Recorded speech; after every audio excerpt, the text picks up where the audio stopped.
Pada siang hari ini saya resmikan Bendungan Sepaku Semoy di Kabupaten Penajam, Pasir Utara, Provinsi Kalimantan Timur. Terima kasih. Wassalamualaikum. Setiap fajar menyingsing kaum urban Jakarta Utara harus berburu air bak petualang di gurun, mengangkut jerigen, menyeret galon, dan rela berjam-jam mengantri demi seteguk kehidupan. Bukan di pedalaman terpencil, melainkan di jantung ibu kota yang dipuja, pusat pemerintahan, hiburan, dan lahan bisnis megah. Di wilayah padat dan berpenghasilan rendah, krisis air menjadi kutukan harian. Akses Pamjaya, sebuah kemewahan langka. Air dari keran pun seringkali tak layak seduh, apalagi minum.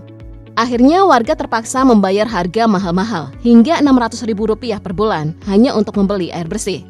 Beban yang menyesakan dan menohok kantong. Sementara itu, di Tanah Baru, ibu kota Nusantara, pemerintah membentangkan visi futuristik.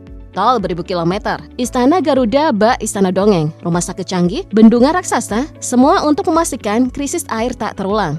Tapi tunggu dulu, apakah semua itu benar-benar untuk rakyat? Atau hanya proyek mercusuar yang dipoles megah, dipindah lokasi, namun tanpa jaminan jernih di keran-keran IKN? Karena jika Jakarta saja belum mampu menjamin air bersih, bagaimana mungkin IKN luput dari tragedi yang sama? Satu hal yang pasti, janji besar tanpa eksekusi real hanyalah fata morgana di padang pasir kehausan. Krisis air bersih ternyata bukan monopoli Jakarta. Seantero Asia Tenggara pun bergulat dengan kelangkaan yang menakutkan. Ambil contoh Singapura. Negeri yang terkenal bersih dan maju ini justru menduduki posisi terbawah se-ASEAN dalam ketersediaan air. Sejak 1962, Singapura bergantung pada perjanjian bersejarah dengan Malaysia. Hak mengambil hingga 250 juta galon air mentah setiap hari dari Sungai Johor, lalu menjual kembali 5 juta galon air olahan. Hasilnya sekitar 80% pasokan air Singapura masih bertumpu pada negeri tetangga. Di Kuala Lumpur, solusi ditempuh lewat modernisasi total. Air dari Sungai Selangor dan Sungai Semenyih diproses di instalasi canggih milik Air Selangor, perusahaan milik negara bagian, sehingga teknisnya layak konsumsi langsung dari keran. Sistem ini menegaskan bahwa infrastruktur pendukung dan manajemen terpadu mampu mengubah aliran sungai keruh menjadi air siap minum 24 jam sehari. Sementara itu, Manila pernah dijuluki kota krisis air di Asia Tenggara, hingga pada akhir 1990-an, pemerintah Filipina melakukan privatisasi besar-besaran. Dua operator swasta, Manila Water dan Manilet, mengambil alih distribusi, memperkenalkan investasi dan teknologi mutakhir. Kini sebagian besar wilayah metropolitan sudah menikmati air bersih nonstop, bersumber dari waduk hangat yang diolah lewat jaringan pipa dan instalasi modern. Transformasi Manila membuktikan bahwa reformasi struktural dan kemitraan publik swasta bisa menuntun kota megapolitan keluar dari kekeringan. Lalu bagaimana dengan bendungan yang ada di IKN ini? Bendungan Sepaku Semoy dipersiapkan sebagai tulang punggung penyediaan air bersih untuk ibu kota Nusantara. Berlokasi sekitar 15 km dari titik nol IKN di Kabupaten Penajam, Pasir Utara, Kalimantan Timur. Bendungan ini dirancang menampung hingga 16 juta meter kubik air dengan genangan seluas kurang lebih 322 hektar. Dikembangkan oleh PT Berantas Abipraya, pasokan air baku ditargetkan mencapai 2.000 liter per detik untuk IKN dan 500 liter per detik untuk wilayah Balikpapan. Cukup untuk memenuhi kebutuhan hingga paling tidak tahun 2030. Selain mengandalkan curah hujan, pemerintah juga menerapkan teknologi modifikasi cuaca untuk mempercepat proses pengisian waduk melalui hujan buatan. Pembangunan Sepaku Semoy bukan sekedar pekerjaan sipil.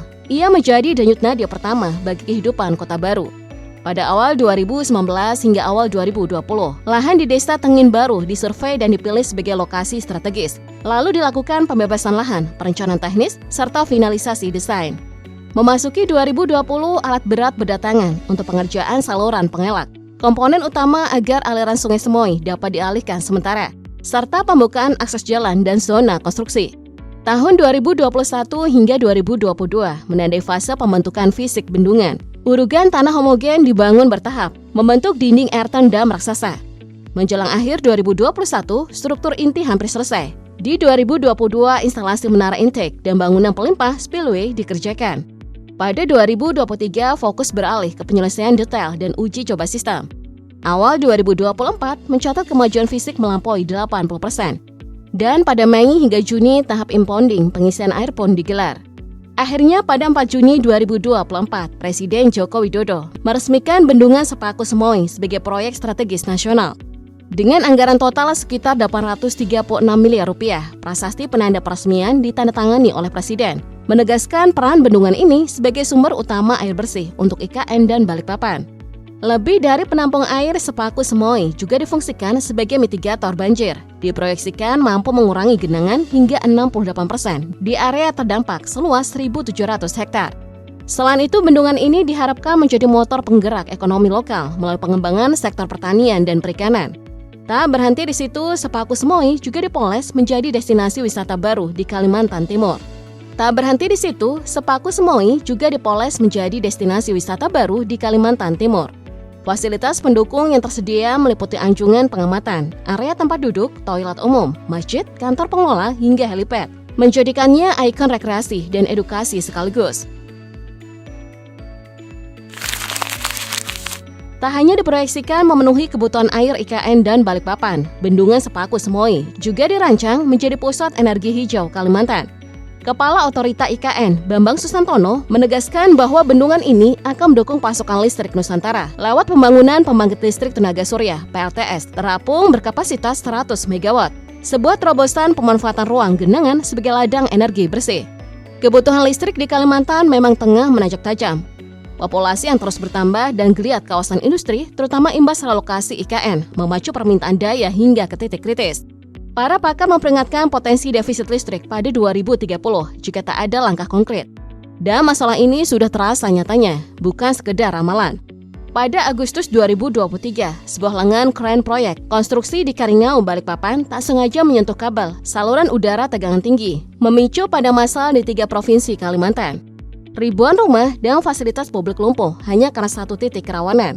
Alarm keras bahwa infrastruktur energi harus diperkuat dan diversifikasi sumber daya terwujud tanpa tunda. Melihat ambisi besar Bendungan Sepaku Semoy sebagai tulang punggung air dan energi IKN, menarik pula menengok inovasi bendungan lain baik di tanah air maupun mancanegara yang tak kalah revolusioner. Teknologi bendung modular mencuri perhatian saat diperkenalkan di World Water Forum ke-10 di Bali, Mei 2024. Sistem Lego style ini memungkinkan komponen prafabrikasi dirakit langsung di lokasi, mempercepat proses tanpa merusak ekosistem. Di Indonesia, penerapannya telah diuji di daerah terpencil, seperti Sungai Gugu Bali di Desa Tilai, Pulau Morotai, Maluku Utara, tempat alat berat sulit menjangkau. Hanya dengan petak-petak bendungan yang diangkut terpisah, masyarakat bisa segera menikmati kontrol banjir dan pasokan air yang andal. Sementara itu, China telah lebih dulu menorehkan rekor lewat Three Gorges Dam, bendungan pembangkit listrik terbesar di planet ini. Terhampar sepanjang 2,3 km dan menjulang 185 meter di atas Sungai Yangtze. Proyek raksasa ini sepenuhnya beroperasi sejak 2012. Kapasitasnya mencapai 22.500 MW. Memompa energi terbarukan dalam skala luar biasa. Selain mencukupi kebutuhan listrik jutaan rumah, Three Gorges juga menjadi benteng pamungkas dalam pengendalian banjir, mencegah bencana tahunan yang dulu menimpa wilayah hilir. Dari modular ringkas hingga megastruktur monumental, ragam bendungan ini menunjukkan satu hal, kreativitas dan teknologi terus mendorong batas, mewujudkan infrastruktur yang tidak hanya fungsional, tetapi juga responsif terhadap tantangan lingkungan dan kebutuhan masa depan.